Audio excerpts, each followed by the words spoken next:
got Patrick Lowe, who is the president of the Canaan shipping company. And we're so excited to have you in this informal dialogue, but getting your perspective on sort of what you're seeing in your business, which is in traditional sense, the logistics. So both shipping and air as well, right? That's right. That's right. So, and you're covering how many countries worldwide? 76 countries worldwide. Oh my gosh. With how many offices? Probably over 90 offices. Oh my gosh. Okay. So having it's really interesting to have the global perspective from you on shipping. Can you describe how the pandemic has impacted your business? It's almost like how I would describe it, it's almost like a movie. And I'm getting sort of a sneak preview of what's to come. Because the first country that was hit by the coronavirus was China. Mm-hmm. And so our offices there was closed probably in late January during the Chinese New Year, and it got extended. And so, I was following obviously what was happening there, and all the offices were closed. The airports and the ports were closed for a long period of time. And then of course it started to migrate and to move to countries in Europe, in Spain and in Italy. And so as the virus continued to move to different countries, it obviously had a direct impact in terms of the closure of our offices until probably March, when it came more head on into Canada. And of course, it has a huge impact in terms of our offices here in Canada. So as I said, it's almost like a movie. You get a sneak preview of what's happening and what's to come. And now, of course, in Asia, things are a bit more stable. But you see sort of the cycles. You see the government being very restrictive, and then there ease on the controls, and then things get worse again, and they have to clamp down again. So, I see that playing out in Canada over the next few months, as what's happening in Asia as well. And then they're talking about a second wave hitting China. Given that you're able to see ahead, are you seeing a second wave hit China again? I think when they talked about the second wave, I think a lot of them are referring to the fact that a lot of the students a month ago or 3 weeks ago were moving back to China from the US. Mm-hmm. And so a lot of the infection was really a result of really the movement of people that were either symptomatic or asymptomatic moving back to China. I think that there's a bit of a difference, I would say, just in terms of what I see in terms of culture and also in terms of the political system that affects really the rate. I think that because of how the government controls a lot of the things in Asia, I think things are a bit more clamped down, and so things are able to be controlled much easier. So I think that the second wave that they're describing is just one of the natural progression of really how this virus is playing itself out, in the fact that people again are going back to work, going back to school, and of course that increases the probability of people getting infected. So I think it's more of that rather than a new strain or something that scientists haven't seen before. Okay. And what would you say of your products that you ship has seen the crazy pick or demand or requirement? So for sure, I would say that medical equipment, medical mask, personal protective equipment, that obviously has skyrocketed. I hardly imported masks from Asia before for the last 24 years or the last 40 years in our business. This is the first year that we started to literally charter airplanes moving masks from China into Canada, and primarily for the healthcare industry, for the doctors and nurses and the first responders, just because almost 90% of the mask and protective equipment are made in Asia. And you had mentioned that there was some checking on which type of masks, were they legitimate, were they going to work? You had to do a bit of investigation. Yeah, I think that when I started doing this transport for a lot of the health authorities here, one of the challenges is the fact that it was very much I would say a Wild West type of scenario, because people weren't sure. People were offering a lot of different products, but they weren't able to authenticate whether those masks were real or not, or whether the fact that what they claimed in terms of 90% protection in terms of the particles were able to be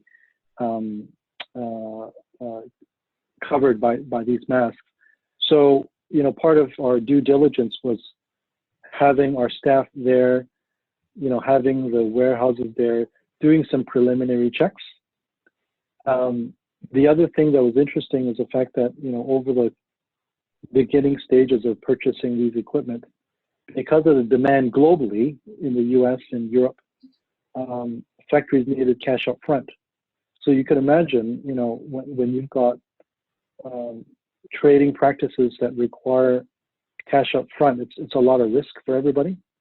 So, we try to minimize some of that risk by having people on the ground to coordinate and to sort of do some of that investigative work. Can I just ask a question, just because I don't 100% understand the flow of product through your business? If you're the health authority in British Columbia and they've enlisted your services to acquire some PPE from China, are they making an order through a company that's using your services for the logistics, or are you operating as the broker to coordinate that securing of the product and then shipping to the health authority? Yeah, that's a good question, Paige. So I would say it's both. There's some scenarios where, the health authorities would purchase product directly from suppliers in Asia. And I would be responsible for transporting those products from Asia to here. Mm-hmm. There's another scenario where they would contact local importers and distributors, where they are purely just importing and distributing the product from a factory in Asia. And so those companies would bring me in to help transport their products. So both scenarios happen at the same time. And are you, because you're global, are you moving masks all over the country? All over the world? Yes, we are. Wow. So from Taiwan to Spain, like we had a chartered flight from Taiwan to Spain a week and a half ago, and then shipments going to US as well, Italy. So yeah, all over the world. Is the choke point in the supply chain the production, or is it in the shipping right now globally? A good point, a good question. I would say the choke point is the demand, which is exceeding more the capacity. Okay. I would say that's one, and number two is equally the choke point is also the logistics and transportation. There used to be daily flights coming in from Shanghai to Vancouver, for example. Now it's, maybe once a week for certain airlines.